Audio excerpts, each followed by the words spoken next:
சுப்ஹானல்லாஹ். நீங்கள் எடுத்துக்கொண்டதை விட எதை நீங்கள் விட்டீர்களோ அதுதான் எங்களுக்கு கவலைக்குரியது. அல்லாஹ்வுடைய தூதரே, உங்களுக்கு வாக்களிக்கிறோம், இந்த படை போர்க்களமாக மாறினாலும் உங்களுடைய கண் குளிர்ச்சி ஆகும் வரை உங்களோடு நாங்கள் பயணிப்போம். அல்லாஹ்வுடைய பரக்கத்தோடு எங்களை அழைத்து செல்லுங்கள். ரசூலுல்லாஹி ஸல்லல்லாஹு அலைஹி வஸல்லம் அன்சாரிகளுடைய அந்த வார்த்தையை கேட்டவுடன், ஸஅத் இப்னு முஆதுடைய அந்த வார்த்தையை கேட்டவுடன் சொன்னார்கள், சீரு வஅப்ஷிரு, ஆம் கிளம்புங்கள், நற்செய்தி பெற்றுக் கொள்ளுங்கள். அல்லாஹ் ரப்புல் ஆலமீன் அந்த இரண்டில் ஒன்றை எனக்கு வாக்களிக்கிறான். இதோ இந்த இடத்திலிருந்து பார்க்கிறேன் அந்த காஃபிர்கள் அழிவதை என்று ரசூலுல்லாஹி ஸல்லல்லாஹு அலைஹி வஸல்லம் கூறி பத்ரை நோக்கி தன்னுடைய முஹாஜிர் அன்சாரி தோழர்களை அழைத்து செல்கிறார்கள். ஒட்டுமொத்த இந்த படைக்கும் ரசூலுல்லாஹி ஸல்லல்லாஹு அலைஹி வஸல்லம் முஸ்அப் இப்னு உமைர் ரலியல்லாஹு அன்ஹு அவர்களை படைத்தளபதியாக ஆக்குகிறார்கள். அவர்களுடைய கையில் வெள்ளை கொடியை கொடுக்கிறார்கள். முஸ்அபே, நீ இந்த படையை வழிநடத்து. முஹாஜிர்களுக்கு தலைவராக அல்லாஹ்வுடைய தூதர் அலி இப்னு அபி தாலிபை நியமிக்கிறார்கள். அன்சாரிகளுக்கு தலைவராக அல்லாஹ்வுடைய தூதர் ஸஅத் இப்னு முஆதையை நியமிக்கிறார்கள். அன்சாரிகளுக்கு தலைவர் அவர்தான். ரசூலுல்லாஹி ஸல்லல்லாஹு அலைஹி வஸல்லம் ஒட்டுமொத்த படைக்கு யாரை தளபதியாக ஆக்கினார்கள்? முஸ்அப் இப்னு உமைர். வலதுபுறம் முஹாஜிர்கள், அவர்களுக்கு யார் தலைவர்? அலி இப்னு அபி தாலிப். இடதுபுறம் அன்சாரிகள், அவர்களுக்கு யார் தலைவர்? ஸஅத் இப்னு முஆத் ரலியல்லாஹு அன்ஹு. இப்படி அல்லாஹ்வுடைய தூதர் ரசூலுல்லாஹி ஸல்லல்லாஹு அலைஹி வஸல்லம் இந்த மூவரையும் முன்னால் அனுப்பி தன்னோடு அபூபக்கரை ஆக்கிக் கொண்டு கொஞ்சம் பின்னால் வருகிறார்கள்.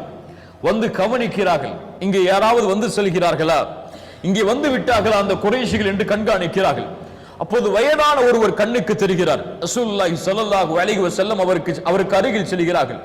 சென்று கேட்டார்கள், இங்கே யாராவது வந்ததை நீங்கள் பார்த்தீர்களா? அவர் சொன்னார், நீங்கள் யார்?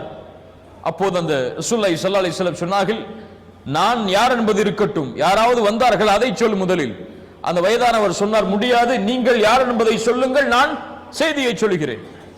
அப்போ ரசூலுல்லாஹி ஸல்லல்லாஹு அலைஹி வஸல்லம் சொன்னார்கள், நீ சொன்னால் நாங்கள் உண்மையாக அதை சொல்லுவோம், நாங்கள் யார் என்பதை. அந்த வயதானவர் சொன்னார், ஆம், நான் கேள்விப்பட்டேன் முஹம்மதும் அவர்களுடைய தோழர்களும் மதீனாவில் இருந்து கிளம்பி விட்டார்கள் என்று. அந்த செய்தி உண்மை என்றால் இந்த நாளில் அவர்கள் இந்த இடத்திற்கு அருகே வந்திருக்க வேண்டும். இப்போ ஒரு செய்தி நடந்துருச்சு, குறைஷிகளும் அபூஜஹலுடைய தலைமையில் கிளம்பி விட்டார்கள் என்பதை கேள்விப்பட்டேன். அந்த செய்தி உண்மை என்றால் அவர்களும் இந்த இடத்தின் அருகே வந்திருக்க வேண்டும். ரசூலுல்லாஹி ஸல்லல்லாஹு அலைஹி வஸல்லம் அவர்களுக்கு செய்தி கிடைத்து விட்டது. திரும்பி செல்கிறார்கள். அந்த வயதானவர் கேட்டார், நான் சொன்னால் நீங்கள் சொல்வீர்கள் என்று சொன்னீர்களே, நீங்கள் எங்கிருந்து வந்தீர்கள் அதை சொல்லுங்கள். ரசூலுல்லாஹி ஸல்லல்லாஹு அலைஹி வஸல்லம் திரும்பி சொன்னார்கள், நஹ்னு மின் மா, நாங்கள் தண்ணீரில் இருந்து வந்தோம் என்று. மனிதன் எதிலிருந்து படைக்கப்பட்டான்? எதிலிருந்து படைக்கப்பட்டான்? தண்ணீரில் இருந்து. ரசூலுல்லாஹி ஸல்லல்லாஹு அலைஹி வஸல்லம் சொன்னார்கள், நாங்கள் தண்ணீரில் இருந்து படைக்கப்பட்டோம், தண்ணீரில் இருந்து வந்திருக்கிறோம் என்று. அவர் சொன்னார், தண்ணீரா? ஈராக்குடைய தண்ணீரா, வேறு பிரதேசத்துடைய தண்ணீரா, எதை சொல்கிறார் என்று அவர் புலம்பிக் கொண்டு திரும்பி சென்றார். இதைத்தான் அரபி மொழியில் தௌரியா என்று சொல்லுவார்கள். இப்படி உண்மைக்காக வேறொரு உண்மையை சொல்லுவது, உண்மையை மறைத்து வேறொரு உண்மையை அதை பதிலாக ஆக்குவது தௌரியா என்று சொல்லுவார்கள்.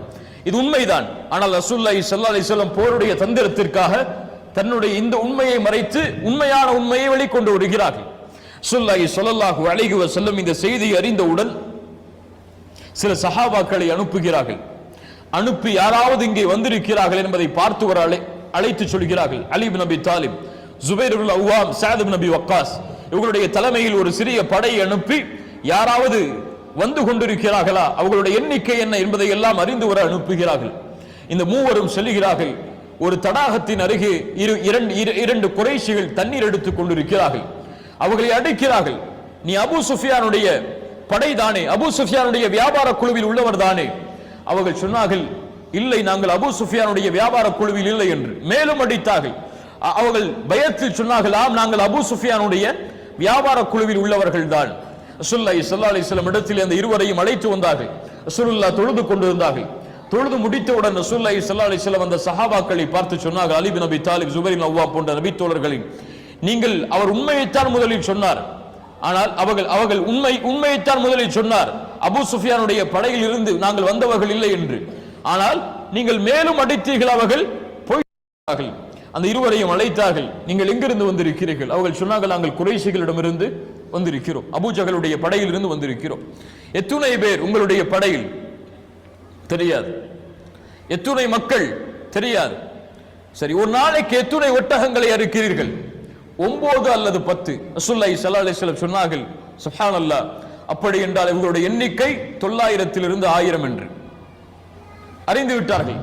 ரசூலுல்லாஹி ஸல்லல்லாஹு அலைஹி வஸல்லம் சொன்னார்கள், எண்ணிக்கை தெரிந்து விட்டது, யார் உங்களுடைய தலைவர்கள், யாரையெல்லாம் அழைத்து வந்திருக்கிறீர்கள்? அவர்கள் சொன்னார்கள், உத்பா, ஷைபா, அபுல் பக்தரி, ஹக்கீம் இப்னு ஹிஷாம், நௌஃபல் இப்னு குவைலித், ஹாரிஸ் இப்னு ஆமிர், இப்படி குறைஷிகளுடைய பெரும் தலைவர்களை சொன்னார். அந்த இருவரும் ரசூலுல்லாஹி ஸல்லல்லாஹு அலைஹி வஸல்லம் சொன்னார்கள், அஹாதிஹி மக்கா, இதோ மக்கா தன்னுடைய ஈர குலையை எமக்கு முன்னால் வைத்திருக்கிறது, பெரும் பெரும் தலைவர்களை எமக்கு முன்னால் கொண்டு வந்து வைத்திருக்கிறது, இதை நாம் எப்படியாவது கைப்பற்றியே ஆக வேண்டும் என்று ரசூலுல்லாஹி ஸல்லல்லாஹு அலைஹி வஸல்லம் அவர்கள் கூறி பத்ர் என்ற இடத்திற்கு அருகே வந்து தங்குகிறார்கள். பத்ர் என்றால் அந்த பத்ருடைய கிணறு, முன்னாள் காலத்தில் ஒரு மனிதர் பத்ர், அவருடைய பெயரே பத்ர் தான். அவர் ஒரு கிணத்தை தோன்றினார், அந்த கிணறு பத்ர் கிணறு அணைக்கப்பட்டது. அது காலம் மாற மாற அந்த இடமே, அந்த கிணற்றை சுற்றி உள்ள எல்லா பிரதேசமும் பத்ர் என்று அழைக்கப்பட்டது. அந்த பத்ருடைய இடத்திற்கு அருகே ரசூலுல்லாஹி ஸல்லல்லாஹு அலைஹி வஸல்லம் வந்து தங்குகிறார்கள்.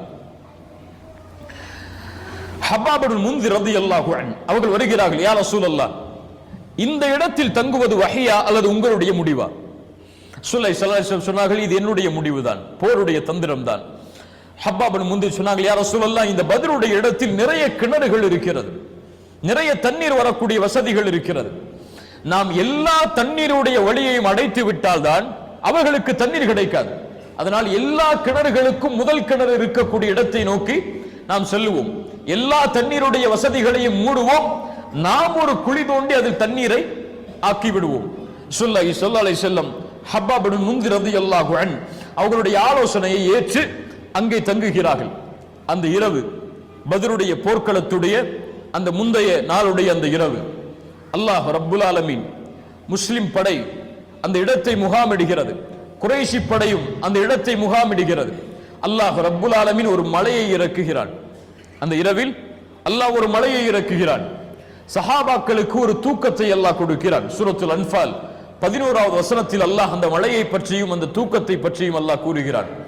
இந்த தூக்கம் அல்லாஹ் நிம்மதிக்காக கொடுத்தான். இந்த மலையை அல்லாஹ் இறக்கினான் அவர்களுடைய உள்ளங்களை சுத்தப்படுத்துவதற்காக, அவர்களுடைய உள்ளத்திலிருந்து ஷைத்தானுடைய வஸ்வசாக்களை, ஷைத்தானுடைய தீண்டுதலை அகற்றுவதற்காக, அவர்களுடைய பாவங்களையும் உள்ளங்களையும் உறுதிப்படுத்துவதற்காக அல்லாஹ் மலையை இறக்குகிறான். குறைஷிகளுக்கு ஆபத்தாக அந்த மலை இறங்குகிறது, அவர்களுடைய இடமெல்லாம் சகதிகளாக சேராக மாறுகிறது. ரசூலுல்லாஹி ஸல்லல்லாஹு அலைஹி வஸல்லம் அந்த இரவு முழுக்க அல்லாஹ்விடத்திலே தொழுது பிரார்த்தனை செய்கிறார்கள். அலி இப்னு அபி தாலிப் ரலியல்லாஹு அன்ஹு அவர்கள் சொன்னார்கள், அந்த இரவில் நாங்கள் எல்லோரும் உறங்கினோம், ரசூலுல்லாஹி ஸல்லல்லாஹு அலைஹி வஸல்லம் அவர்கள் மட்டும் ஒரு மரத்திற்கு கீழே இருந்து அழுதவர்களாக முஸ்லிம்களுடைய வெற்றிக்காக பிரார்த்தனை செய்து கொண்டிருந்தார்கள் என்று. அல்லாஹ்விடத்திலே வெற்றிக்காக பிரார்த்தனை செய்து கொண்டிருந்தார்கள். எல்லா சஹாபாக்களும் நிம்மதியோடு உறங்கினார்கள். அந்த இரவில் சஅத் இப்னு முஆத் ரலியல்லாஹு அன்ஹு, யார் இவர்? அன்சாரிகளுடைய தலைவர், ரசூலுல்லாஹ்வை சந்திக்கிறார்கள். யா ரசூலல்லாஹ், இந்த போரில் எனக்கென்று ஒரு திட்டம் இருக்கிறது, அது சரியாக இருந்தால் நீங்கள் ஏற்றுக்கொள்ளுங்கள், நீங்கள் நேரடியாக வந்து இந்த போரில் கலந்து கொள்ள வேண்டாம், உங்களுக்கென்று இந்த போருடைய பின்பகுதியில் ஒரு பரணை அமைத்து தருகிறோம், அதில் நீங்களும் அபூபக்கரும் அமர்ந்து கொள்ளுங்கள் ரலியல்லாஹு அன்ஹு, அதில் அதற்கு பின்னால் நீங்கள் இருவரும் பயணிப்பதற்கான வாகனம் நிறுத்தப்படும். ஒருவேளை இந்த போர்க்களம் நாம் நினைப்பதை போன்று கண்ணியத்தோடு வெற்றியோடு முடிந்துவிட்டால் அல்ஹம்துலில்லாஹ், ஆனால் எங்களுடைய உயிர்களை தாண்டி அவர்கள் உங்களை வந்தடைந்து விட்டால் நீங்கள் இந்த வாகனத்தின் மீது ஏறி நீங்கள் திரும்பி செல்லுங்கள் மதீனாவை நோக்கி. உங்களை புறமுகுது காட்டி ஓடச் சொல்லவில்லை அல்லாஹ்வுடைய தூதரே, இது போர் என்று அறியாமல் ஒரு கூட்டம் அங்கே இருக்கிறது, அவர்கள் எங்களை விட உங்களை நேசிப்பவர்கள், எங்களை விட உங்களை அதிகமாக நேசிப்பவர்கள், இது போர் என்று அறிந்திருந்தால் அவர்கள் இங்கே வராமல் இருந்திருக்க மாட்டார்கள், நீங்கள் திரும்ப செல்லுங்கள், அவர்கள் உங்களை பாதுகாப்பார்கள், மீண்டும் இந்த போர்க்களத்திற்கு வந்து அவர்கள் வெற்றியை வாங்கி தருவார்கள். சஅத் இப்னு முஆதுடைய வார்த்தைகள் எல்லாம் அவங்களுடைய ஒட்டுமொத்த வாழ்க்கையிலும் ரசூலுல்லாஹ்விடத்தில் அவர்கள் பேசிய அந்த வார்த்தைகளை எல்லாம் தங்கத்தில் பதித்து விடலாம். அவ்வளவு கண்ணியத்தோடு அவ்வளவு வீரத்தோடு பேசப்பட்ட வார்த்தைகள். ரசூலுல்லாஹி ஸல்லல்லாஹு அலைஹி வஸல்லம் அதை ஏற்றுக்கொள்கிறார்கள். மக்காவுடைய படை, அபூஜஹலுடைய தலைமையில் இருக்கக்கூடிய படை, இந்த படை முஸ்லிம்களுடைய எண்ணிக்கையை பற்றி அறியவில்லை. எத்தனை பேர் வந்திருக்கிறார்கள், யார் வந்திருக்கிறார்கள் என்றெல்லாம் தெரியாது. அதற்காக அபூஜஹல் ஒரு மனிதரை அனுப்புகிறார், உமைர் இப்னுல் வஹப். இவரை அனுப்பி, உமைரே நீ செல், மதீனாவுடைய படையுடைய எண்ணிக்கையை அறிந்து வா. உமைர் இப்னுல் வஹப் வருகிறார். அங்குமிங்கும் தேடி பார்க்கிறார். பத்ருடைய போர்க்களத்தில் ஒரு சிறிய குழு தங்கி இருப்பதை அறிகிறார். அதை பார்க்கிறார். அங்குமிங்கும் போகிறார், வேறு எந்த படையும் இல்லை. திரும்பி வருகிறார் அபூஜஹலிடத்தில். அபூஜஹலே, நான் சென்றேன், பார்த்தேன், எதையும் பார்க்க முடியவில்லை. ஆனால் ஒன்றை மட்டும் அறிந்து கொண்டேன், நமக்கு முன்னால் இருக்கக்கூடிய இந்த படை மரணம் என்ற சோதனையை சுமந்து வந்திருக்கிறது. இவர்களுடைய ஒட்டகங்கள் எல்லாம் மரணத்தை எதிர்பார்த்து கொண்டிருக்கிறது. ஒன்றை அறிந்து கொள் அபூஜஹலே, நாம் அவரில் ஒருவரை வெட்டுவதற்கு முன்னால் அவர்களில் ஒருவர் எம்மை வெட்டாமல் இருக்க மாட்டார். அவர்கள் அவ்வளவு மரணத்தை எதிர்பார்த்தே இங்கே வந்திருக்கிறார்கள். இதுதான் நிலைமை. இதற்கு மேல் நாம் அழிந்து விட்டால் எம்முடைய நிலைமை என்னவாகும் என்று உனக்கு தெரியும், முடிவு உன் கையில். ஹக்கீம், உத்பா போன்ற பெரும் தலைவர்கள் எல்லாம் அபூஜஹலை சொல்கிறார்கள், அபூஜஹலே, இனிமேல் நாம் போர் செய்ய வேண்டாம், திரும்பி விடுவோம். ஆனால் அபூஜஹல் தன்னுடைய திமிரில் உறுதியாக இருக்கிறான், போரை சந்தித்தே ஆக வேண்டும் என்று. முஸ்லிம் படையுடைய எண்ணிக்கையை அவர்கள் அறிகிறார்கள். குறைஷி படையுடைய எண்ணிக்கை முஸ்லிம்களுக்கு தெரிகிறது. மறுநாள் காலை, ரமதான் மாதம் 17வது நாள், பத்ருடைய போர்க்களத்துடைய ஆரம்ப நாள். ரசூலுல்லாஹி ஸல்லல்லாஹு அலைஹி வஸல்லம் பத்ருடைய படையை அழைத்து வருகிறார்கள். குறைஷிகளும் தங்களுடைய படையை அழைத்து வருகிறார்கள். ரசூலுல்லாஹி ஸல்லல்லாஹு அலைஹி வஸல்லம் முஷ்ரிக்குகளை பார்க்கிறார்கள். 1000 முஷ்ரிக்குகள், குறைஷி தலைவர்கள் இருப்பதை பார்த்த அல்லாஹ்வுடைய தூதர் கிப்லாவை முன்னோக்குகிறார்கள். தன்னுடைய கரத்தை உயர்த்துகிறார்கள், யா அல்லாஹ், நீ அளித்த வாக்குறுதியை நிறைவேற்று, நீ எதை சொன்னாயோ அதை எனக்கு கொடு. யா அல்லாஹ், இன் துஹ்லிக் ஹாதிஹில் இஸாபத மின் அஹ்லில் இஸ்லாம் லா துஅபத் ஃபில் அர்த். இந்த படை, இந்த முஸ்லிம்களுடைய படை இந்த போரில் அழிந்து விட்டால் இதற்கு மேல் இந்த பூமியில் உன்னை வணங்குவதற்கு யாரும் இருக்க மாட்டார். என்ன அர்த்தம்? நீ வெற்றியை கொடுத்தே ஆக வேண்டும். யா அல்லாஹ், எங்களிடத்தில் எதுவும் கிடையாது, ஆயுதங்களும் கிடையாது, அவர்களை போன்ற எண்ணிக்கையும் கிடையாது. நீ அளித்த வாக்குறுதியின் மேல் நம்பிக்கை இருக்கிறது, நீ வெற்றி அளிப்பாய் என்பதில் நாங்கள் உறுதியோடு இருக்கிறோம். ஸல்லல்லாஹு அலைஹி வஸல்லம் அவர்கள் இதை கூறிவிட்டு வரிசைப்படுத்துகிறார்கள். ரசூலுல்லாஹ் நேரடியாக களத்தில் வந்து எல்லா சஹாபாக்களையும் வரிசையில் நில்லுங்கள், பத்ருடைய போர்க்களம், வரிசையில் நில்லுங்கள் எல்லா சஹாபாக்களும் வரிசையை சரிபடுத்துகிறார்கள். ஸபாத் ரலியல்லாஹு அன்ஹு அவர் மட்டும் வரிசையை விட்டு வெளியே வந்து நிற்கிறார். ரசூலுல்லாஹி ஸல்லல்லாஹு அலைஹி வஸல்லம் கையில் இருந்த ஒரு குச்சியை வைத்து, இஸ்தவ் யா ஸவாத், வரிசையை சரிபடுத்து ஸவாதை என்று சொன்னார்கள். ஸபாத் ரலியல்லாஹு அன்ஹு சொன்னார்கள், யா ரசூலல்லாஹ், எனக்கு நீங்கள் தொல்லை கொடுத்து விட்டீர்கள் என்று. சுப்ஹானல்லாஹ். சஹாபாக்கள் சொன்னார்கள், ஸவாதை யாரிடத்திலே பேசுகிறாய்? இது முடியாது, ரசூலுல்லாஹ்வை நான் பழிதீர்த்தே ஆக வேண்டும். என் இடுப்பில் குத்தி விட்டார்கள். ரசூலுல்லாஹி ஸல்லல்லாஹு அலைஹி வஸல்லம் சொன்னார்கள், ஸவாதை இதோ குச்சி, கையில் வைத்துக்கொள், என்னை குத்து. ஸவாத் ரலியல்லாஹு அன்ஹு அந்த குச்சியை வாங்கியவுடன் அதை தூக்கி எறிந்து ரசூலுல்லாஹ்வை கட்டி அணைத்தார். யா ரசூலுல்லாஹ், ரசூலுல்லாஹி ஸல்லல்லாஹு அலைஹி வஸல்லம் சொன்னார்கள், ஸவாதை ஏன் இப்படி செய்கிறாய்? ஸவாத் ரலியல்லாஹு அன்ஹு சொன்னார்கள், யா ரசூலுல்லாஹ், எங்களுடைய நிலைமையை நீங்கள் அறிகிறீர்கள், இதோ எதிரி படை, இதில் சென்று நாங்கள் திரும்பி வருவோமா மாட்டோமா என்று எங்களுக்கு தெரியாது. இந்த பூமியில் இருந்து நான் செல்லும் பொழுது நான் தொட்ட கடைசி தோளாக உங்களுடைய தோள் இருக்க வேண்டும் என்று ஆசைப்பட்டேன், அதனால் செய்தேன். ஸல்லல்லாஹு அலைஹி வஸல்லம் ஸவாத் ரலியல்லாஹு அன்ஹு அவர்களுக்காக துஆ செய்தார்கள்.